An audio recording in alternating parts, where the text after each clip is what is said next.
girl risks her life to save bear cub, then the mother bear approaches. What happens next will shock you. In the small, picturesque town of Whispering Pines, nestled between rolling hills and a dense forest, lived a young girl named Emily. Emily was just 12 years old, a sweet and adventurous soul with a heart full of kindness and a spirit that was as wild and free as the nature that surrounded her. She lived with her parents, who owned a small general store in town, and her younger brother Tommy. Emily was known throughout Whispering Pines for her love of animals, especially those that inhabited the forest. She had a special bond with them, a connection that seemed almost magical. Whenever she ventured into the woods, animals would flock to her, seeking her affection and care. Emily loved them all, and they loved her in return. One sunny afternoon, Emily decided to explore the forest. She packed a small backpack with water, snacks, and a first aid kit, just in case. She told her parents she would be back before dinner and set off on her adventure. As she walked deeper into the forest, Emily marveled at the beauty around her. The trees towered above, their leaves rustling softly in the breeze. The birds sang their melodious songs, and the scent of pine filled the air. Emily felt at peace, her heart filled with joy and wonder. Suddenly, she heard a soft, plaintive cry. It was a sound she had never heard before, a sound that tugged at her heartstrings. She stopped in her tracks, her ears perked, trying to pinpoint the source of the sound. It came again, a little louder this time, and Emily realized it was the cry of a baby animal in distress. Without a moment's hesitation, Emily followed the sound, her heart pounding with urgency. She knew she had to help no matter what. Emily quickened her pace, her heart pounding in her chest. The cry grew louder, more desperate. As she neared the source, she pushed through the dense underbrush, her eyes scanning the forest floor for any sign of the distressed animal. Finally, she saw it, a small, furry bundle huddled at the base of a large tree. It was a bear cub, its fur matted and dirty, its eyes filled with fear and pain. The cub looked up at Emily, its cry turning into a soft whimper. Emily's heart went out to the poor creature. She knew she had to act quickly. She approached the cub, slowly speaking in a soothing voice to try and calm it down. "It's okay, little one. I'm here to help. You're not alone." The cub looked at her, its eyes filled with a mix of fear and hope. Emily could see that it was injured, its paw caught in a small rusty trap. She knew she had to free it, but she also knew that the cub's mother could be nearby, and that could be dangerous. Emily assessed the situation. The trap was old and rusty, but it was still strong enough to hold the cub. She knew she couldn't open it by herself. She would need help, but first she had to calm the cub down and make sure it didn't injure itself further. She stepped carefully into the underbrush, feeling the leaves crunch under her boots. She reached out a hand, letting the cub sniff her. "It's okay, little one. I'm not going to hurt you." The cub snorted softly, its breath warm against her hand.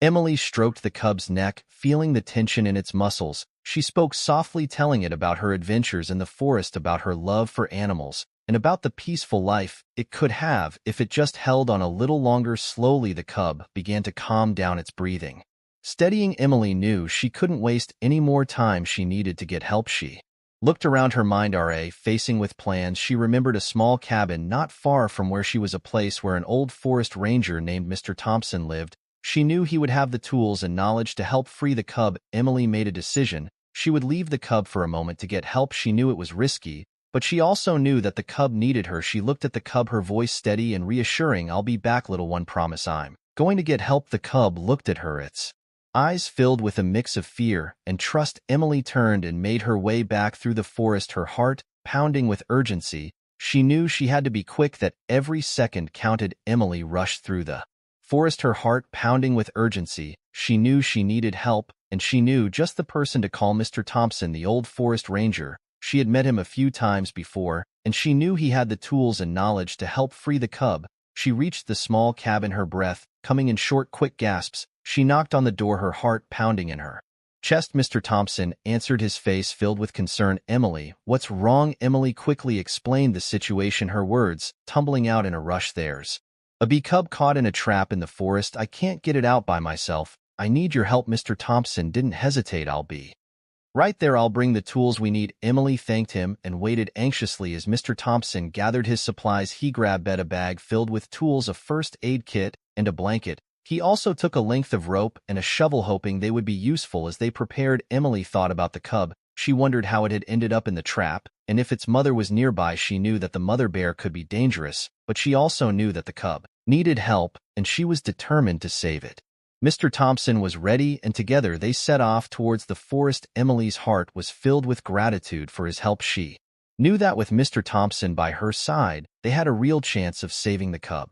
As they approached the spot where the cub was trapped, Emily could hear its soft, plaintive cry. She knew they had to act quickly. She led Mr. Thompson to the cub, her heart pounding with urgency. The cub looked up at them, its eyes filled with a mix of fear and hope. Mr. Thompson quickly assessed the situation. His hands skilled and steady, he began to work on the trap, using his tools to carefully pry it open. Emily stood by the cub, her voice steady and soothing. "It's okay, little one, we're going to get you out of here." Mr. Thompson worked diligently, his hands skilled and steady. The trap was old and rusty, but he managed to loosen it enough to free the cub's paw. The cub whimpered in pain as the trap finally released its grip. Emily quickly wrapped the blanket around the cub's paw, applying pressure to stop the bleeding. She knew the cub needed medical attention, but for now they had to get it out of the forest and to safety. With the cub free, Emily and Mr. Thompson carefully lifted it, their hands gentle and caring. They knew they had to move quickly, that the cub's mother could be nearby, and that could be dangerous. As they made their way back through the forest, Emily's heart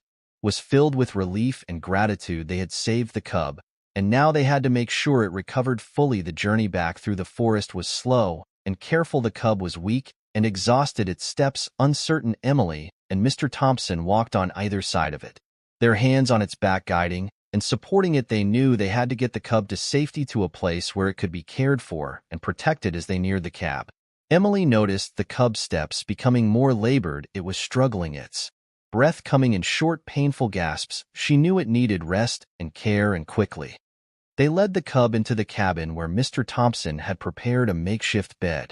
With fresh hay and blankets, the cub looked around, its eyes wide with uncertainty. Emily spoke softly, her voice a constant stream of reassurance. "You're safe here, little one. This is your home now." The cub seemed to understand. It lowered its head and lay down on the bed, its body trembling with exhaustion. Emily and Mr. Thompson watched, their hearts filled with relief and concern. "He needs a good wash," Mr. Thompson said, looking at the blood and dirt caked on the cub's paw, "and some food. He looks like he hasn't eaten in a while." Emily nodded. "I'll take care of that. Can you check him over again? Make sure we didn't miss any injuries." Mr. Thompson agreed, and while Emily fetched a bucket of warm water and some rags, Mr. Thompson carefully examined the cub. He checked its paw, its legs, and its body, looking for any signs of injury or distress. Emily returned and began to wash the cub, her hands gentle and careful. She washed away the blood and dirt, revealing the deep wound on the cub's paw. The cub lay still, its eyes closed, seeming to enjoy the attention. As Emily worked, she noticed a small scar on the cub's neck. It was old and faded, but it told a story. She wondered about its past, about the life it had led before ending up in the trap. She made a mental note to ask around to see if anyone knew it or where it had come from. Once the cub was clean, Emily brought it some food, a mix of berries, nuts, and honey. The cub ate eagerly, its appetite evident. Emily and Mr. Thompson watched, their hearts filled with satisfaction. They had saved it, and now it was safe and cared for. But as the days passed, Emily noticed that the cub was still struggling. It was eating and drinking, but it seemed weak and lethargic. She knew something was wrong, but she couldn't figure out what. She called the local vet, Dr. Miller, a kind and experienced man who had treated many of Emily's animals over the years. Dr. Miller arrived promptly, his bag filled with medical supplies. He examined the cub carefully, his hands gentle and skilled. He checked its heart rate, its breathing, and its temperature. He looked into its eyes, its ears, and its mouth. He listened to its heart and its lungs, his stethoscope pressed against its chest. After a thorough examination, Dr. Miller looked up at Emily, his face serious. "He's suffering from exhaustion and dehydration," he said, "but there's something else. He has an infection, probably from the wound on his paw." Emily's heart sank. She had hoped that the cub was just tired, that it just needed rest and care, but an infection was serious, and it could be life-threatening if not treated properly. Dr. Miller prescribed some antibiotics and told Emily to keep a close eye on the cub. He promised to come back in a few days to check on its progress. Emily thanked him and saw him out as she returned to the cabin.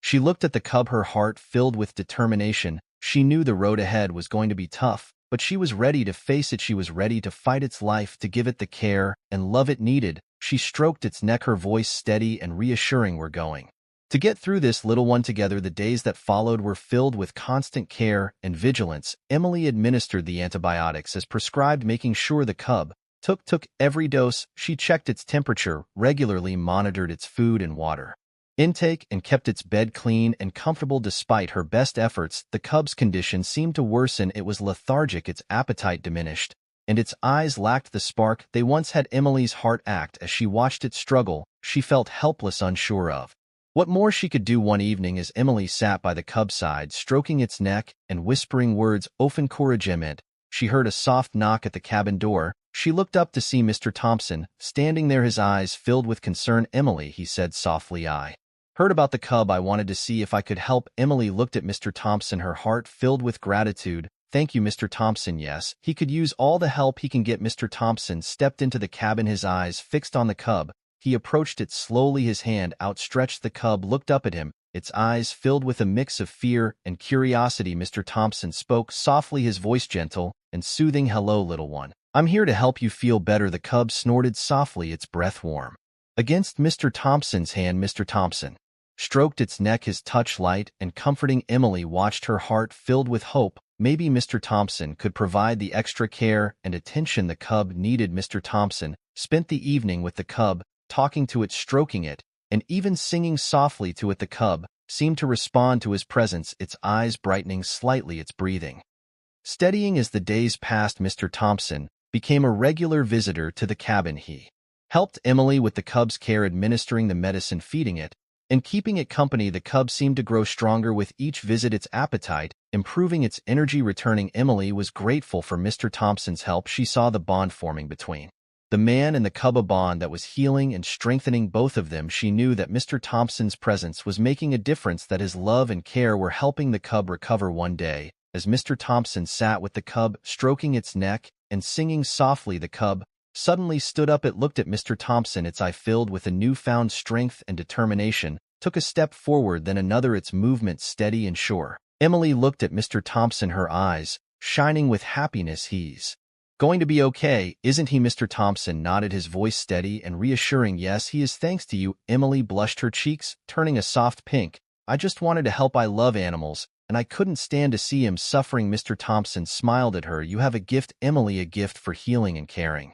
The cub is lucky to have you." Emily smiled back, her eyes filled with gratitude. "Thank you, Mr. Thompson. I'm glad I could help." As the days turned into weeks, the cub continued to improve. It was eating well, its coat was shiny and healthy, and its eyes were bright and alert. It was no longer the weak, exhausted creature they had rescued from the trap. It was strong, vibrant, and full of life. Emily and Mr. Thompson watched its progress with joy and pride. They knew that their care and love had made a difference, that they had saved its life and given it a new chance at happiness. But they also knew that the cub's journey was far from over. It still needed care and attention, and it still needed a name that would reflect its strength, its beauty, and its spirit. One sunny afternoon, as Emily and Mr. Thompson sat with the cub, watching it play in the clearing behind the cabin, they decided it was time to give it a name. They had been discussing it for days, throwing out different ideas and suggestions, but nothing seemed to fit. "What about Brave?" Emily suggested, her eyes shining with excitement. "He's a symbol of bravery, isn't he? He survived against all odds, and now he's thriving." Mr. Thompson looked at the cub, his heart filled with warmth. "Brave," he said softly. "It's perfect." The cub looked up at them, its ears perked as if it understood. It let out a soft growl, its tail swishing gently. "Brave it is then," Emily said, her voice filled with satisfaction. "Welcome to your new home, Brave." Brave seemed to like his name. He nuzzled against Emily and Mr. Thompson, his affection evident. They laughed, their hearts filled with joy and love. As the days passed, Brave continued to thrive. He grew stronger and healthier, his spirit shining brighter with each passing day. He was a constant source of joy and companionship for Emily and Mr. Thompson, and they loved him dearly. One day, as Emily sat on the porch watching Brave play in the clearing, she heard a soft rustling sound. She looked around, her eyes wide with surprise, as a large, majestic bear emerged from the forest. It was Brave's mother, her eyes filled with a mix of concern and determination. Emily's heart pounded in her chest as she watched the mother bear approach. She knew that this could be dangerous, that the mother bear could be protective and aggressive, but she also knew that she had to stay calm, that she had to show the mother bear that she meant no harm. Emily stood up slowly, her hands outstretched in a peaceful gesture. She spoke softly, her voice steady and reassuring. "It's okay, Mama Bear. I'm not going to hurt your cub. I'm here to help." I'm here to protect him. The mother bear looked at Emily, her eyes filled with a mix of curiosity and caution. She seemed to understand, to sense the love and the care that Emily had for her cub. She took a step forward, her movement slow and careful. Emily's heart pounded in her chest as she watched the mother bear approach. She knew that this was a crucial moment, a moment that could determine the fate of Brave and his mother. She knew that she had to stay calm, that she had to show the mother bear that she meant no harm. As the mother bear approached, something incredible happened. The mother bear stopped a few feet away from Emily, her eyes fixed on her cub. Brave looked up at his mother, his eyes filled with a mix of joy and relief. He let out a soft growl, his tail wagging gently. The mother bear nuzzled against her cub, her affection evident. She looked at Emily, her eyes filled with a mix of gratitude and understanding. She seemed to sense the love and the care that Emily had for her cub, the bond that had formed between them. Emily watched in awe as the mother bear and her cub reunited. She knew that this was a special moment, a moment that she would never forget. She knew that she had made a difference, that she had saved the cub and given it a new chance at happiness. As the mother bear and her cub played together, Emily couldn't help but feel a sense of joy and satisfaction. She knew that she had done something incredible, something that had changed the lives of these beautiful creatures. She knew that she had a special gift, a gift of love and compassion, a gift that could change hearts and heal souls. As the days turned into weeks, the mother bear and her cub became a regular sight in the forest. They would often visit Emily, their bond growing stronger with each passing day. Emily would spend her days with them, playing with the cub, caring for them, and enjoying their company. The town of Whispering Pines began to change as well. The people began to see the goodness in the bears, the love and the loyalty that they had for their human friends. They began to open their hearts to them, to love and care for them, just like Emily did. And as the town of Whispering Pines transformed into a place of love and compassion, Emily knew that she had made a difference, that she had changed the lives of countless animals and people, that she had given hope and love to all living things.